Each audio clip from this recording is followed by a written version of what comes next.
C'était la combinaison parfaite pour être renvoyé plus de 20 ans en arrière, ce vendredi 14 octobre au soir, à l'occasion du 6e prime de Danse avec les stars saison 12, Billy Crawford a une nouvelle fois brillé, porté par un tube qui sentait bon les années 1990.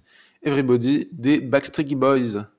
En effet, alors que les candidats encore en lice avaient travaillé leur chorégraphie à l'aveugle et ne découvraient le morceau sur lequel ils allaient danser que quelques minutes avant de passer sur scène, le chanteur philippin et sa partenaire Fovoto ont eu le bonheur de tomber sur une chanson qui leur convenait parfaitement. Pas gênés un instant par le fait de devoir proposer une samba sur un morceau entre pop et hip-hop, ils ont ainsi émerveillé le jury comme de nombreux téléspectateurs. Parmi les jurés, Bilal Hassani et Marie-Agnès Gillot, qui regretteraient presque de ne pas trouver le moindre reproche à faire. Leur ont notamment attribué la note maximale de 10. Camille Combal va même renchérir avec un nouveau surnom, Billy Trop Fort.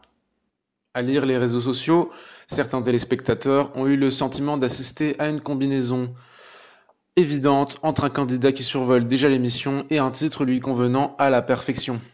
D'autant que d'autres concurrents n'ont pas été mis dans d'aussi bonnes conditions, loin de là. Déjà, à la peine sur le plan technique, l'acteur Thomas D'Acosta a par exemple dû présenter sa samba sur un remix techno traînant du Candy Shop de 50 Cent. Et ce fut pire encore pour Angoon, finalement éliminé ce vendredi soir. Des associations loin d'être évidentes, auxquelles certains auraient bien aimé voir le grand favori de la saison être confronté pour peut-être envisager au moins une fois de le voir en difficulté.